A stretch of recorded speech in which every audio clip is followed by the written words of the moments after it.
कला प्रदर्शिनी कला प्रदर्शिनी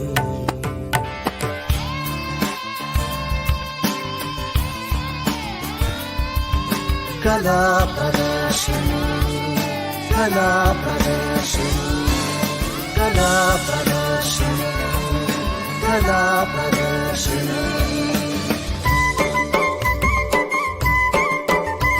कला प्रदर्शिनी कला प्रदर्शिनी ततुम ततुम ततुम ततुम ततुम ततुम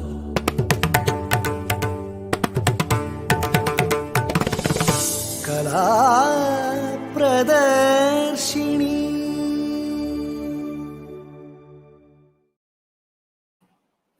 Namaskaram. Namaste. Good morning, good afternoon, and good evening to all our viewers. Welcome back to the Earth series, Candid with the Ghantasalas. Firstly, we wish you all a very happy Teachers' Day. Today, September 5th, is celebrated as Teachers' Day in India in the honor of our second former president, Dr. Sarvepalli Radhakrishnan. He was one of the finest teachers, and we have several such teachers who have taught us how to lead a noble life. One such person is Swami Vivekananda, and one of his famous sayings is, have one goal or one idea in your life and make that goal or idea your life itself. Leave everything else and focus on that one thing. Today, our guest is one such person who had that single-minded dedication, perseverance, and focus and reached the heights. It is none other than Lieutenant General P. RaviShankar. We also have a special guest, Mrs. Lalita RaviShankar, who has also joined us today for our special show for Teachers' Day. We welcome you all. A brief introduction about Lieutenant General Mr. RaviShankar sir is Lieutenant General P.R. Shankar is a retired Director General of the Artillery. He is an alumnus of the National Defense Academy, the Wellington Army War College, and several premier war schools.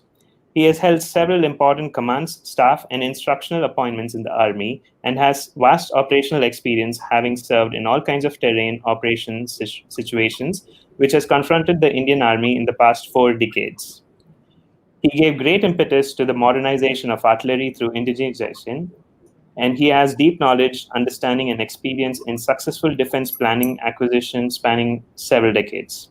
Many of the defense weapons are now indigenized and is also listed under the embargo. The general officer is now a professor in the aerospace department of the Indian Institute of Technology, Madras, Chennai, and he is actively involved in applied research. His articles are also available at www.gunnershot.com. And we welcome you, sir, and we welcome you also, madam, for our show. Thank you for being with us today. Thanks a lot, and it's great to be with all of you. It's an honor that you called us all on this day, which is a Teacher's Day. But to be very honest, I'm a student for life, right? And we also, it's very thoughtful of you to call us today on this event because it's also a lot of learning one has to learn from Ghantasala garu. I think Lalita will explain better. Like as a child, we have been only listening to his songs, and the last what he has recorded, like they say, is Bhagavad Gita. Very, very soothing and musical it is. So as a child, I have only remembered his rendition of Bhagavad Gita. That's great. That's always good for learning. So with this, I think with our homage to Ghantasala garu, let's go ahead with the earth of the evening. Thank you so much, sir and madam. Sir, what inspired you to take army? That's a good question, madam. The only inspiration when we joined the army was, getting a good job. and getting an honorable job. Though the avenues were limited, and actually I had only three choices: join the IIT, join Merchant Navy, or join the Army. And I joined the Army. And there was nothing much more to think about it. And it's an honorable profession. You serve the country, and one didn't think much beyond that. That's how it is. And for me personally, it's been a great journey of over 4 decades. Oh. So, over the years, you would have had on field experiences. So, can you share them? Well, 40 years is a long time, a lot of experiences, served with almost every difficult border area, difficult operations. In fact, I've served almost in every area where today we are having a problem with China. Went through Op Vijay, fight against Pakistan. Went through a lot of counterinsurgency operations in the northeast. Served in all the high altitudes. And the highest I've gone to is 21,000 feet, where there is only snow and nothing else, not a blade of grass there. That's in the Siachen Glacier. So a lot of exposure, a lot of life, and a lot of India, which is the best country in the world. Sir, with these kind of experiences, I know you would have faced a lot of stress. You're facing death almost every day. But the question is now to ma'am, when you are off on field, there was a lot of stress that as a spouse of a commanding officer that you face, not knowing when the next call is going to come or what's the news, what's progressing.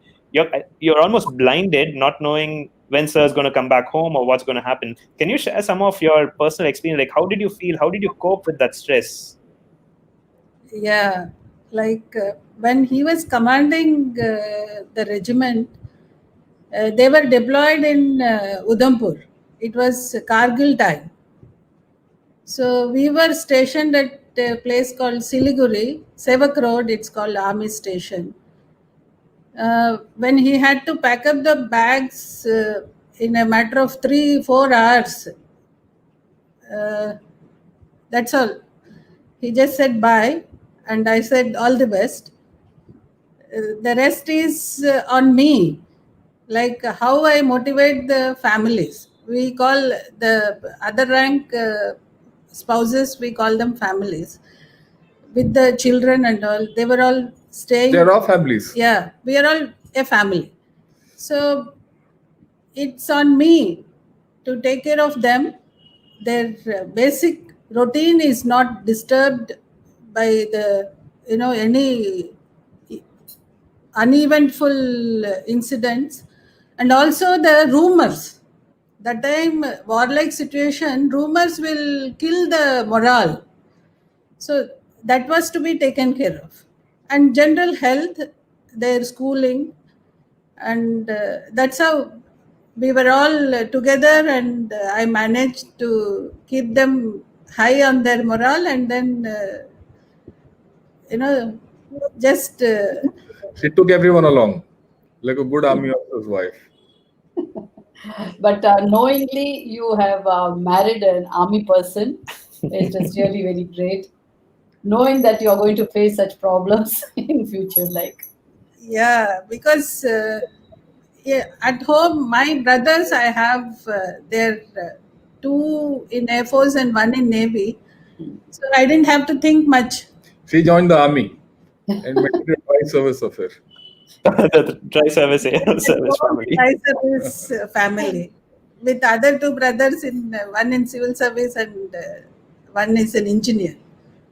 So you keep transferring from place to place, and the education of the children, it must be really tough for them also to adapt to in different places and different languages, surroundings, everything. They also took it in a stride, though they come out with stories, as a remembering episodes kind, but they have waded through. And it teaches them to face uncertainty. They learn new things. They see new cultures. They imbibe new this thing. They learn life and the ability to cope with something which is not going to happen tomorrow, or uncertainty of life. So this is something which has stood them in good stead. Going to small schools, not very famous schools. The army gave us the basic, platform of the army school system where they got educated. Not the best, but very competent. And well, they done well. All the best to them, and they're finding the fortunes. In fact, my daughter, she has, expressed that this kind of transfers, different places, postings to different places, has encouraged her to pick up whatever she has picked up for her as a profession. So, ma'am, what you're telling is very apt in today's situation with the pandemic, where you are not allowed to do so many things. You were restricted to what you could do and could not do. You had to be self-sufficient with little aspects of things. So how do you compare the stress that you went through then versus all the fuss and that people are going through today? Today, you still have online shopping, but when sir was in active duty, you didn't have online shopping or the conveniences you have today. So what do you feel about like how people handle stress? Like, can you give some suggestions or advice, like how civilian people can help deal with stress, since you've seen an extreme of it? Actually, there is no comparison. That kind of a stress is something different. What a warlike situation for an army wife, it is something different to kind of health situation now. They are two different things. One needs just perseverance to go through this. I'll give you something worse. Long back, it just came to me. This was way back in 70s or late 70s. I was posted at a post. I was an artillery OP officer at a post which overlooked the Doklam plateau. Wow. And in that post, I was the only chap staying, and there was a bunk and a window in the front where I could see Chinese. From morning to evening, I could only see Chinese and count how many trucks came and how many cabbages they ate. Wow. Right.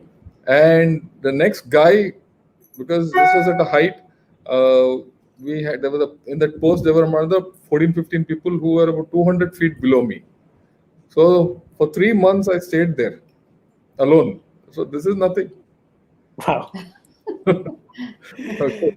So, and the only place we had was a bunk and this thing, and you had nothing to go nowhere. And if you have to meet someone, you have to climb down 300 feet and climb up 300 feet. Oh, wow. So one gets used to it, and it teaches you how to live within yourself. So that brings me to one more question. Today's youth, I think back when my parents were all studying, the NCC and those kind of things were mandatory, and people were at least put through that kind of training, like discipline and physical stress. But today it's all optional, and many people don't even opt for it, and many colleges, for that matter, don't even offer. Like, I do understand it's a state matter, but even personally, people don't want to take it up because it sounds difficult. It sounds, oh my God. And what we see in the movies is very different from what the actual trainings are. So what? So you feel that everyone should go through that? I mean, I've been through it because I was in the NCC and I felt it really impacted me. Actually, it's good to go through some regimented training. Correct. Because, right? And it instills a sense of discipline and purpose in people. Exactly. Right. And it's, for that matter, it's not necessarily only NCC. Even an art form like dance or singing, or for that matter, anything which has rigor, and it teaches you to concentrate. It teaches you to stick to certain disciplines. Yeah. Right? Yes. That is important to condition your mind. Like, I will, give it the example of that Karate Kid movie you saw, where the child is Jackie Chan, he tells that child whom he is to teach karate to just pick up the jacket and put it onto the hook. Correct. If you have, Right, it's a kind of mental conditioning. conditioning the mind. So, in a country like ours, we could do NCC, we could do anything, but we need something. We need something. On that, there's no doubt. Some Even rigor. in fine arts, we have that Gurukul system. We train the child, Yes. like giving them a second home and full of discipline and teaching them in a what to say, so that they can really come out with they can upgrade themselves in the fine arts. So that type of training you must be also having. Yeah. For, It's like this. Whether it is fine arts, whether it's being in the army, whether it's in the sports field, anything, one has to be trained. one has to be trained. And the most important training, there are two parts of training. One is the psychological training, other the physical training, anywhere. So the person who does well in life, or the person who stands up to the life rigor, is a guy who's well trained psychologically, who's got the psychological strength to go through with it, right? The physical strength and the capabilities, talent, and all is a secondary thing to my way of looking at it. The man or the woman or the person has to have the psychological wherewithal, and for that you need a guru. And whether you call it a Gurukul or in the army, you go there, you're taught this rigor and trained to concentrate by a guru, right? And that shouldn't be a parent, because parent means love comes in and all that comes in, and the parent doesn't get the best out of the child. That's a standard thing. It could be a coach, it could be a dance teacher, it could be an army sergeant, right? I learned handling guns, and I learned about missiles and everything through my NCOs. And some of these NCOs used to even beat me on my back when I was an officer, but I learned. So that rigor comes through respecting the guru. And those same NCOs, after teaching me, after beating me, doing gun drill, would come and salute me because I was an officer. It's that respect, teaching people, making the mind strong, which is more important. Yes. So one of the things that I remember when you're talking about Gurukul and the children from parents kind of a thing, what my mother used to do was she said, like, for other children to listen to me, you should first behave properly. Correct. That's a fact. That's a fact. Right? And if she has to shout at somebody, she won't shout at them, but she would shout at me and indirectly shout at them and tell them, this is what you're doing. It's always you discipline one child and everyone else falls in line. And I became the bakra for it. That's okay.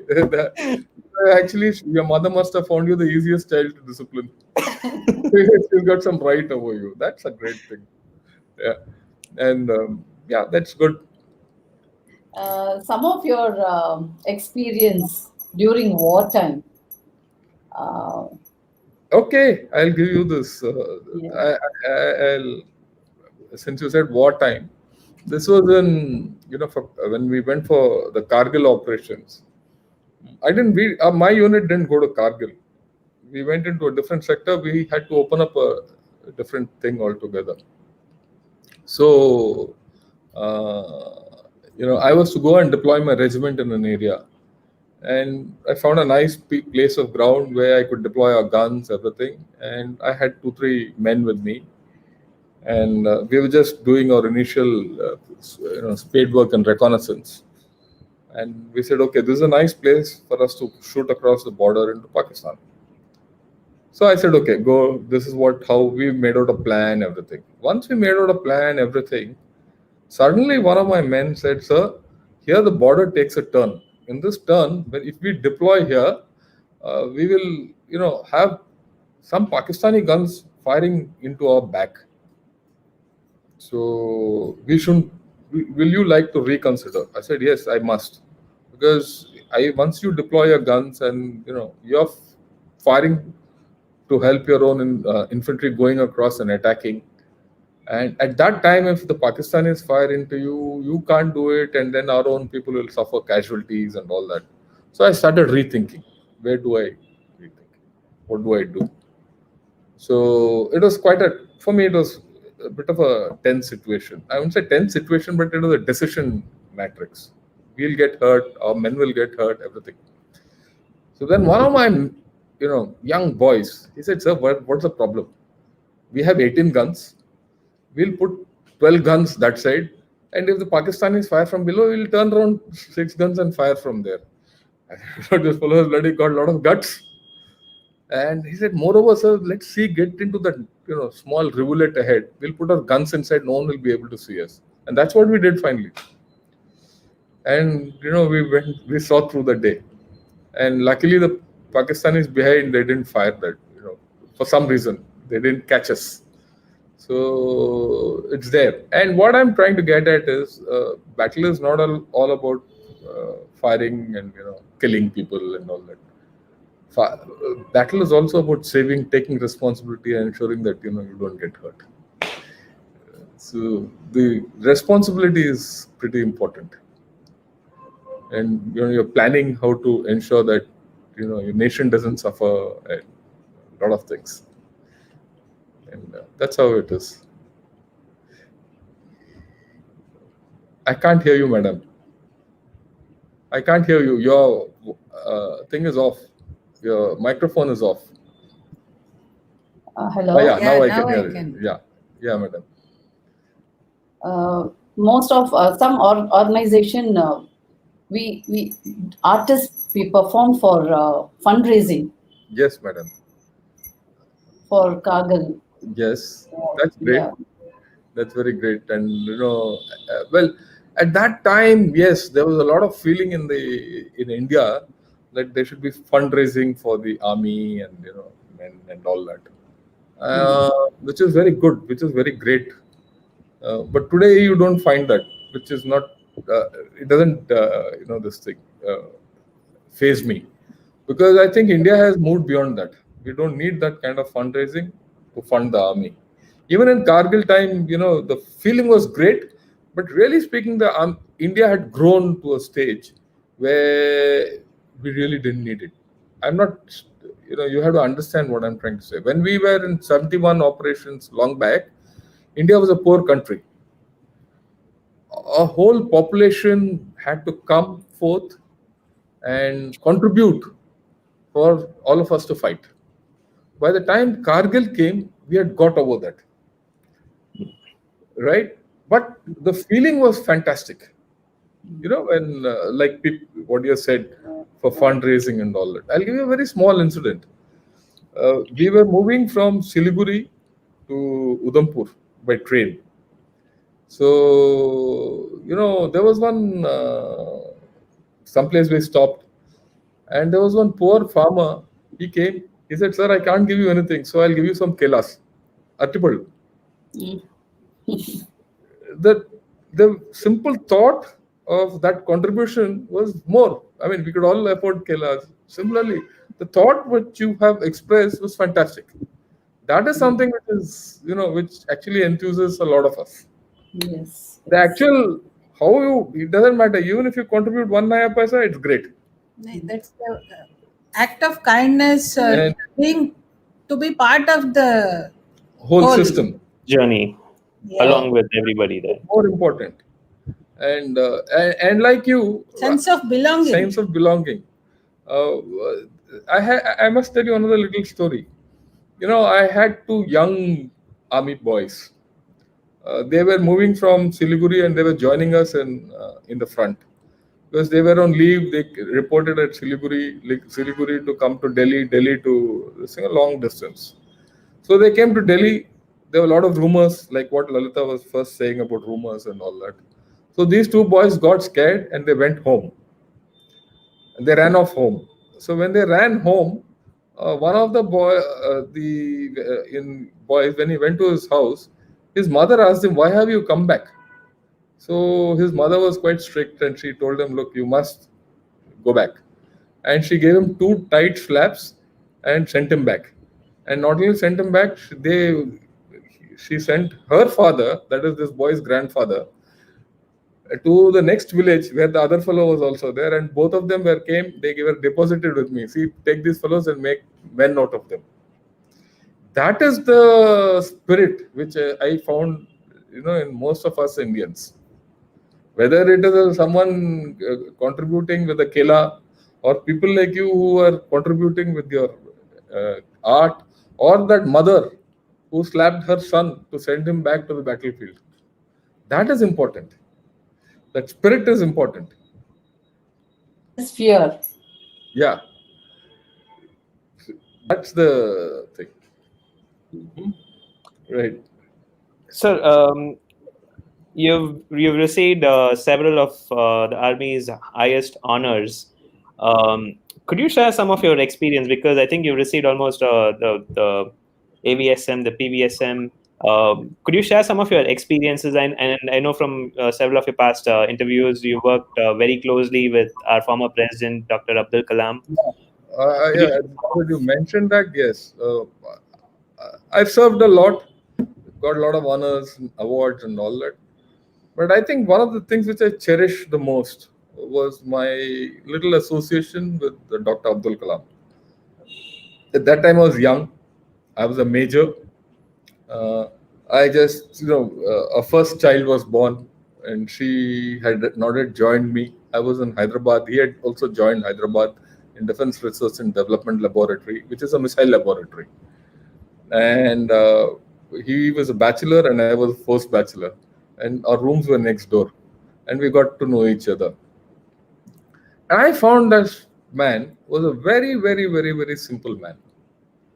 All his earthly possessions were 2 suitcases and a tape recorder.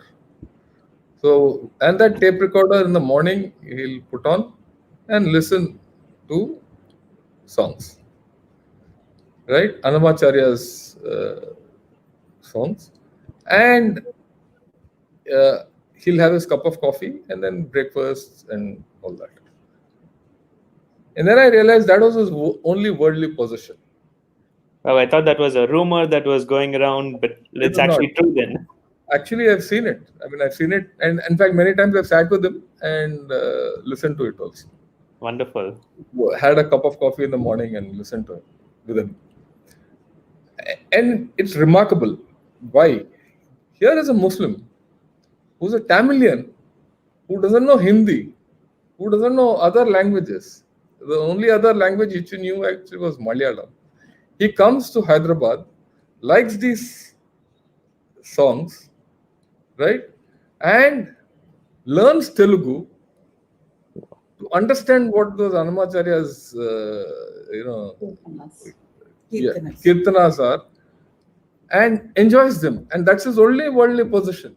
It teaches you something, right? I might have learned a lot about missile technology, and I'm now teaching aerospace engineering and all that. But these are the things which actually teach you a lot more in life than, normal this thing. It's life experience, right? Just like what I recounted for you earlier about the Kargil war episode, it's a life experience. These things don't go out, right? Or for that matter, what she said about how to manage families and their welfare, right? And if you notice, she didn't talk of her own stress, because her own stress vanished when she was managing someone else's stress. Right? Yeah, those days, there were petty thieves troubling the families because there were no men folk. In that area. All of us all went away, and children and wives were staying in that residential complex. These civilian, I don't know whether they are really thieves or trying their hand on whatever they could pick up and go. Like cycles used to vanish, and during the night they used to knock the doors of the family. Safety. Safety issues were also there. And how do you connect him? How There was no cell phones or anything as such. No nothing. cell phones, and there used to be just one telephone with me, Hmm.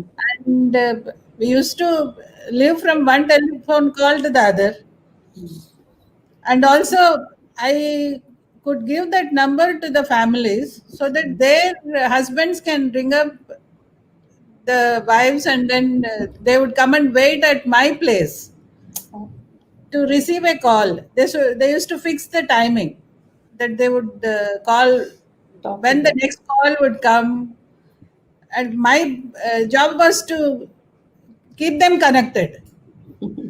And at those days, the only way you in those areas you could speak from was from a STD booth. Hmm. So we located an STD booth, and by turn these chaps used to go. My boys used to go to the STD booth, and everyone was allowed only 3 minutes of talk. And there was a line here at our home, because I was the only chap in that entire area. Because I was a commanding officer, I had a STD connection. So all these OR's wives used to come and sit with her, and 3 minutes talk and go by turn. A different type of life. Even that phone call is of no guarantee. If there was a storm kind of a thing, It'll the go. line would get cut on its. Disconnected. Yeah, Very difficult. yeah, difficult time, but good times. Yeah, Yes. Now, when you sit back and you sit go back, it's a story to tell, think about right? it. Many people don't believe it, but that's okay. That's part of life. A lot of things have changed, and Yes. Now it must be better. yeah, now things are much better. Now things Yeah. are much, much, much, much better. Uh, there's a sea change in the whole thing. In fact, 16 years back when I was in Leh Ladakh, that's when I last went to Leh. The cell phones had started coming, so Hmm. now it would be much better. Even roads would have been improved. Yeah, roads would have improved, and a lot of things have changed. Uh, but there have been some problems also there, with improvement in roads, improvement in a lot of things. There's been climate change Hmm. in those areas. So there have been unusual occurrences, mudslides and things like that have started. So everything has its good and bad. Yes. Nothing comes in a single packet. It's like two sides of a coin. Yeah. So, sir, you're retired now. Um, any teaching the Yeah. younger ones? I am into a lot of. Look, I am a teacher right now by profession. I am a professor in IIT Madras, and I am in the aerospace department. Though I'm not an engineer, mind you, I'm not an engineer at all. I've not done formal engineering. It's just what I picked up vocationally through my Practical experience. practical. So I On the job teach. training. So after joining the aerospace department, I'm doing a few projects for the armed forces. But that apart, I'm also connecting the Indian Army and the IIT Madras, Indian Armed Forces and IIT Madras.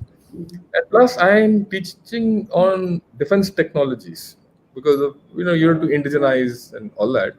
I'm teaching defense technologies. I have a class of about 200 boys and girls. They are from MS, PhD, MTech, Yeah. final year BTechs, and we take and I teach them. That's one part of what I'm doing. That's a regular class which I conduct. I have a course. It's an elective for their degrees. So that's this thing. Besides that, I do go and talk in the National Defense College. I also talk at the Army War College, and I talk at various webinars and seminars. These days, webinars. Otherwise, go for seminars where you talk and this thing. And just the other day, I was talking to the students of the Indian Institute of Mass Communication on how army functions and all that. So one is busy and keeping fit, because if you are mentally fit, everything else falls in line.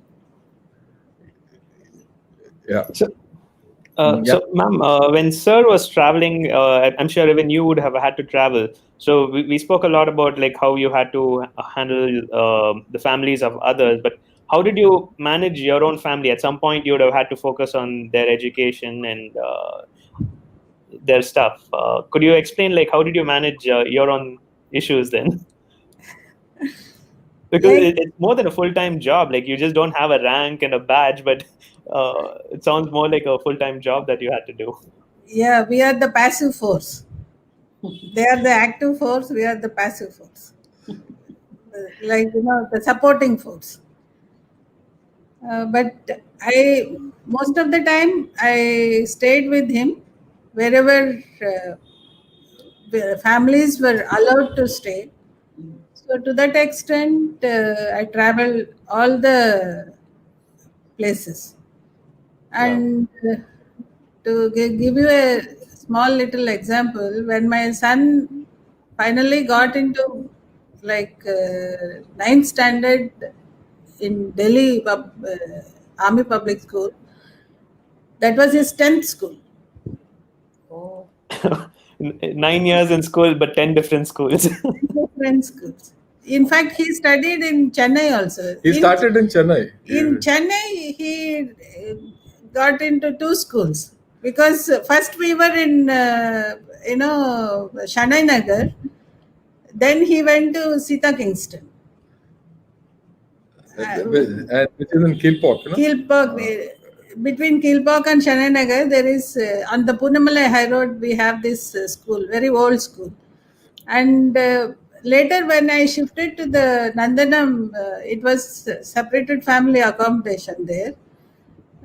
He has gone to a school, local, small little school, Sugar and Spice. Sugar and Spice. So even in Chennai, within 1.5 years, he had gone to 2 schools. That's how his thing got into. But He must be missing his friends once. Yeah. That's inherent. They have also gone through a lot of stress and adjusting to the new surroundings, environment, new classrooms, new friends, new teachers. So all that is part of the thing. I think there's a lot to learn over here because many of us it's easy for us to complain and say, oh, I need to do this, I need to do that.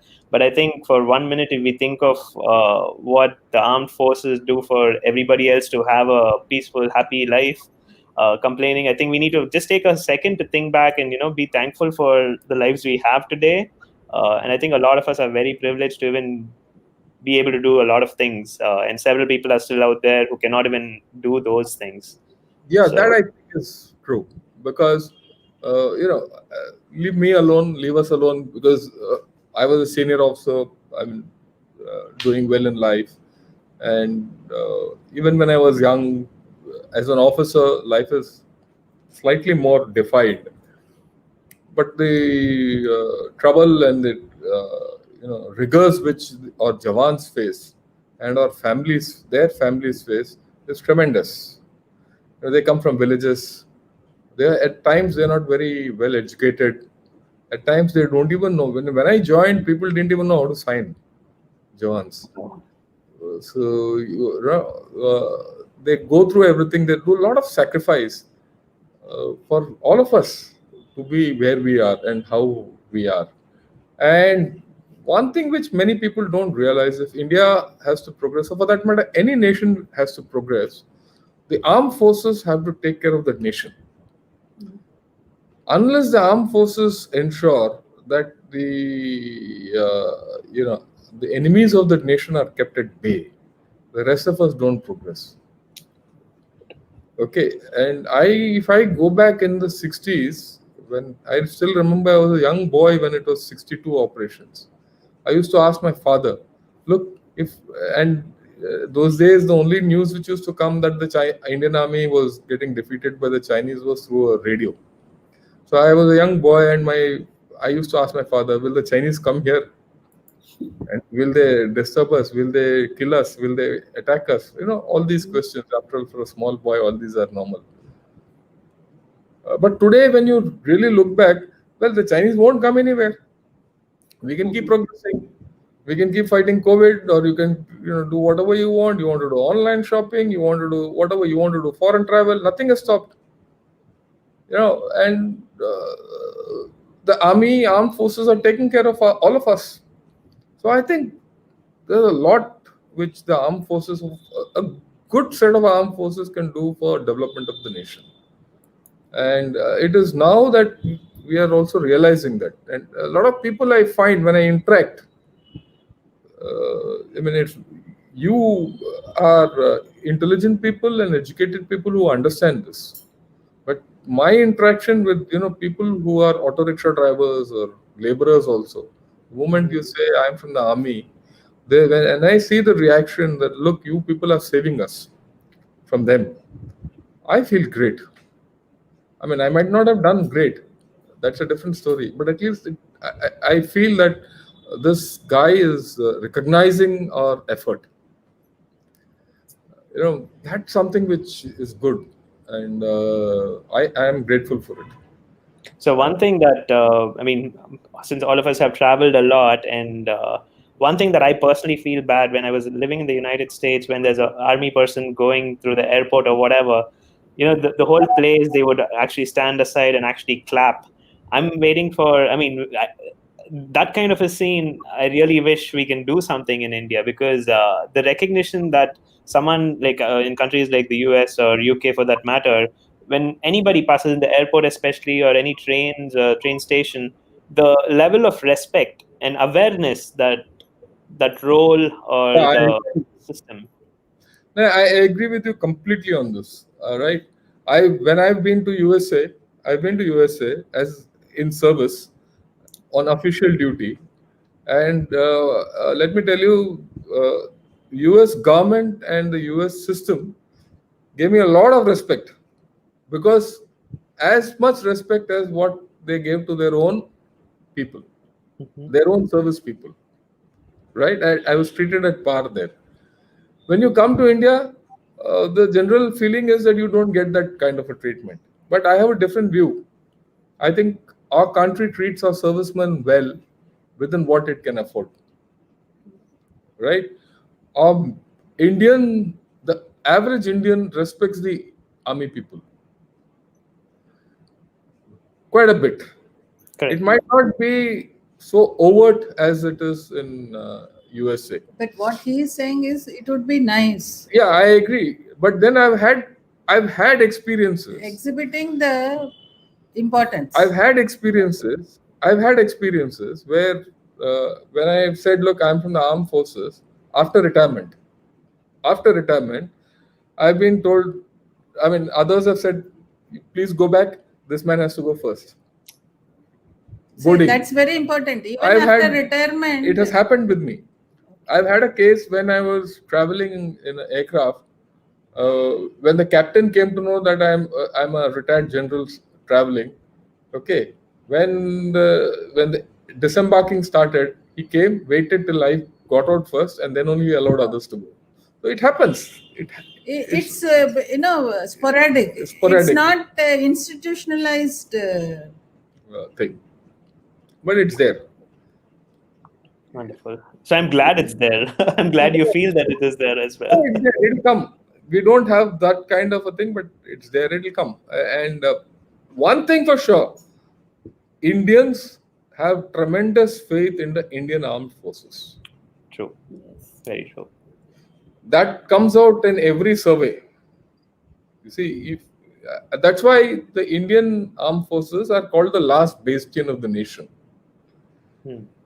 And that awareness is there with the people, and that awareness is there with us also. We are also aware. I've always been aware of the fact that, look, I'm part of an organization which is the last bastion of the nation. If I fail, the nation fails. Right. I can't fail. Well, come what may. If I have to sacrifice anything, I must. So I think that is important thing, and we'll progress. And as we grow, we'll get better. That's my honest conviction. Wonderful. So one of the things that we wanted to touch upon is the issue of today everybody can voice out their opinions. They have so many channels to voice out their opinions. But when you join the army, or again, in this matter, like a Gurukula, the first thing that you have to do is obey. And you're not allowed to talk back. You're not supposed to argue with your superior officer. You have to listen. And it's a part of the learning process, right? So it's almost like you're giving up on your free speech. You're not supposed to say what you're thinking. You have to just listen. What's your take on that? See, the fundamental thing is when you join the Indian Armed Forces, you give up your fundamental right to speech. You sacrifice what's your constitutional right of right to speech. But does that say that you can't speak? No, it doesn't. To learn anything, you should first learn how not to speak. That's why they say silence is golden. So you are silent, you listen, you learn, and when you come to a stage where you are able to express yourself, and only then you express yourself. Till then, you're taught how to listen and learn. But having said that, the armed forces makes you adept at expressing, at communicating. It teaches you how to communicate, because ultimately in battle or in war or in operational conditions, you have to give orders, and those orders have to be clear and concise and to the point, so that the right thing is done. Which means you should be able to speak and write the correct thing. So we are taught how to speak, we are taught how to write, and we are taught how to communicate. What we are taught is also to do controlled communication. It is not that you talk what you want, when you want, and how you want. So you do controlled communication, so that communication has effect. It's not laissez-faire, right? And it is you get the desired effect. And another point, if you see, the greatest of leaders have been the best of communicators. Whether that leader is Adolf Hitler, who was not a great chap, but he was a great leader, right? Right. Mahatma Yes. Gandhi, who was a different thing, but he could communicate. Similarly, if you want to communicate, you should learn how not to communicate first, and then communicate. Learn and then communicate. And if you have to be a good leader, you have to communicate. So this is something which, what Madam was saying, that Gurukul kind of a atmosphere you get in the army. That you learn first and then talk later. Right? That's how it is. But nowadays, the children are very, very intelligent. Every time they have a question, and we won't have any answer to tell them. For instance, Mohinder is like that.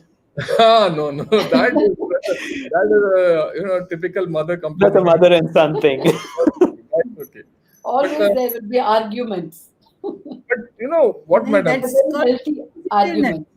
Healthy arguments. Yeah, healthy argument and inquisitive arguments. That's fine. That's not a thing at all. But yes, ma'am. Please tell. Yeah. No, as an artist, I was with my guru. Still, I'm with her only. It's going to be 4 to 5 decades. We are just sticking with our gurus. But nowadays, children, they want to learn something more and more and upgrade themselves. They have lots of gurus, and sometimes they don't come to classes. Nowadays, trend is very different in our field. But they're learning so much, and we really appreciate. But we were not like them. No, it has to be different. The generations are different. Generation, we really appreciate that. I have a different thought. To a certain extent. I'm an old timer.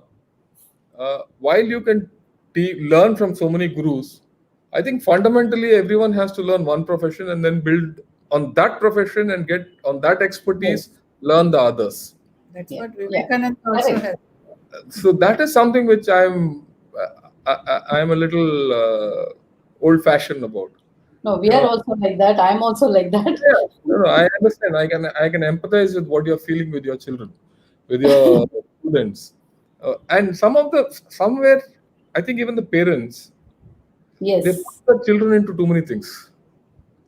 As a result, if you tell the child, no, you become Exposure. a child, you dance also, you paint also, you do this also, then the child tends to get confused, and he, you know, that's, I suppose, it's a generational effect. I will tell they are smart kids, Yeah. but still, they're all smart kids. Even my little granddaughter is very smart. Oh, We are not that's able to speak to her also. yeah, I agree. If she has a smart grandmother like you, she will be smart. That's a given, right? So And I have a question. yes, One of my friend wanted to know about this. How can you have to guide us how to donate charity to help the war widows sure, and their madam. family? We need to support our soldiers' wives because they sacrifice their lives for our country to keep us safe. So we need to donate. Uh, how do we go about? There are regular events which keep happening where we formally interact, institutionally interact with the ex-servicemen, veterans, and the war widows. They are honored They are with honored, right? little gestures. Gestures, and that's the right time where you can do it. You can do it publicly, Hmm. and and the person who's donating also gets the credit of donating, right? Great. And so that everyone knows what the donation is. And I have only one suggestion: it's better to be giving cash, direct, whatever the amount, rather than giving kind, because the conditions of that war widow, economic conditions or otherwise, we don't know. So what their requirement also is something which we don't know. The gone are the days when you could give a war widow a sewing machine or a sari or something like that. Hmm. Some of Cash is them, better. it's cash is best. And if your that NGO or that organization wants, I'll help. Okay. I'll take it Thank you forward. so much. Yeah. I Yeah. will, anytime you let me know, and I'll put you through with the ex-servicemen's board here, in which I have some role there also. So that's not a thing. It's a very noble gesture, and I must thank that organization for taking this initiative. Yeah, because this pandemic period, we have an association called ABAI. Uh, So we were trying to collect funds, and we were contributing for the artists alone, like folk artists and makeup tailors and many Technicians. musicians, technicians. So for the artists, we were helping them out. Many noble hearts came forward to yeah, give us that's funds. very nice. So now for even this we are Yeah, planning, not we, definitely. but some other organization. Yeah, anytime, madam. Very kind of Very them. kind of them, and please convey our heartfelt gratitude and thanks to them on Thank behalf of all the war widows who are there, Yeah, because they must be going through their own tough times. But Correct. yes. we can do whatever we can do. We must do, I think. Thank you. Thank you. Yeah. So, ma'am, we are heading towards our last 10 minutes towards Yeah. our 1 hour slot. So, just the last couple of questions. Um, I'm just going through the questions Yeah. that we received Go here. ahead. One of the questions is about the weapons embargo, and I think in my introduction I said that like several of your the ammunitions were under your leadership as well. Could you briefly share some of your experience, like how that's transitioned from what it was then to now, where the Indian government itself recognizes and says these are items we don't need anymore to be imported? About 20 years back, we were importing a lot of our artillery systems. And till about 10, 15 years back, we were finding we were going nowhere. And yeah, we then at that time, this was around 2010. I started eight about 8, 10, 10, 2008, 10. I was in a position where I could start a few projects. So I started those projects. And as luck would have it, I got posted out. And normally, when you get posted out of such an appointment, you never go back there. Hmm. It was just my good luck that I started a project, got posted out of that appointment, got promoted, and came back in that same, vertical as a boss. Oh wow. So I could take those projects forward, and then I could indigenize. So I had some continuity. So when I had a continuity for one tenure, so then I said, look, next time you send me whatever, I had to go to high altitude. I went to high altitude, came back. I said, why didn't you post me back there? I'll do some good. That happened. So with the kind of continuity we had, I could indigenize a lot of artillery, artillery-related items like guns, rockets and missiles, ammunition, and all that. So about 8 to 10 years back, if you opened any newspaper, you would only hear, we have not got any guns for the past 30 years. We don't have ammunition and all that. But today you're facing a event with China, a major war. Might happen, might not happen. That's a different story. But you don't see anything to say that shortage is there. In fact, in the past 10 years, some of the equipment which we've got is there in Ladakh, deployed. Wow. Right? Defending our nation, which is great. Now, not only that, some of the items which we have so stabilized and indigenized that they have figured in this 108 items which are in the embargo list. That means we don't have to hereafter buy them from abroad. We have them here. And the next step is those items which we have in adequate quantity, we'll start exporting them also. So in a matter of about 10-15 years, we've transitioned from being an import dependent system to now we are heading to an export oriented system. So this is a transition. That is a huge transition indeed. That's a huge transition, and that's now with only this 108 items, right? Of course, I was directly involved with about 10 to 12 items in that. I'm sure as we go along, we'll improve this thing. Things will improve only. Wonderful. I mean, it's so motivating to just listen to all this and get this experience directly from someone who has been involved. Oh, that's my luck. So again, like one of the reasons I told you at the beginning, like every time I talk to you, like my stomach churns is because you're so humble. After doing so much, you still say I did nothing. Madam, we have one question for you. The question says, sir is a recipient of several military honors and you've traveled all across the world. How is life now after retirement in one place? There is that one little feeling that, I don't have to now pack up my bags to go anywhere. No postings as such. It's a permanent kind of a feeling. So, but still, I keep reshuffling the, stuff at home just to get the feel that, there is a different. We are in a different environment. Actually, this is our first permanent home in all these years. Oh, wow. This is the first time we've stayed at any place for 3 years. Change of scene. We need the change of scene, and all the more the pandemic has made us stay at home for the past 5 months. Together. We've stayed, now it's been 3 years plus since I've retired. In the same roof, this is the first time in our life we are staying together.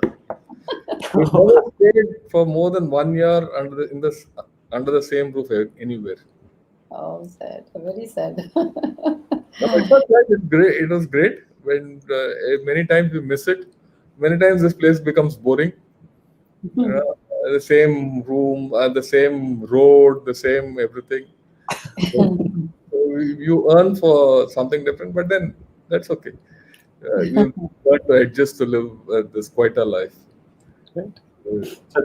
And we're getting new friends like you, which is more important. That's very, for us, we've never had friends. Great honor knowing you. All of us. No, it's our pleasure. It's our honor.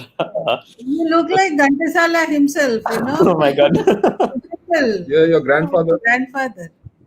Thank you. It's my honor again. Right, and this doing such shows and everything is part of reaching out and getting new friends in the new place. Correct. Yes. And there's a lot of things that we actually learned from this. And what I try to do is summarize at the end of, because we've been doing this interview series with everybody, and something that I've seen common with most of the high achievers that, like you mentioned, is the steadfast focus, dedication, perseverance towards that one goal, and not faltering, not getting distracted. The focus is key to success. And I think youngsters like us, we need to really keep that in mind and not have a fluctuating mind, getting distracted, or this opportunity, that opportunity. Go with what you believe is right. And I'll put it on a different way. I'll put it in a slightly different way. Look, youngsters like you should know you live life once. right. You don't live it second time. Live it well. Live it forward. Don't look in the rear view mirror. Mm-hmm. And don't bother too much about your career and all. Career and all will take you where it has to go. You might make a career, break a career, remake a career, but you don't remake life. It's only once. But I will rephrase what he said. It's not live once. We only die once. We have to live Every day. Every day. So live it well. live it well. So that's what. Sir, you were the lieutenant general, but ma'am is the general at home. No, I was the lieutenant. She was the general. That's very clear. Okay, there was only one general in the house. The other guy is a lieutenant. I was a lieutenant general. Okay, so thank you so much. Thank you, ma'am. It was wonderful having you with us, and it was our pleasure and honor to have both of you. Thank you so much once again. Thank you so much, and you've given us a valuable time of yours. Tomorrow we have another special guest. It's none other than Drum Shivamani. I don't have to give any introduction to him. He's one of India's best drummers, and his recent project has also come out with the Academy winner A.R. Rahman sir's production. So do join us tomorrow for our discussion with drummer Shivamani. See you all tomorrow. Thank you. Thank you again.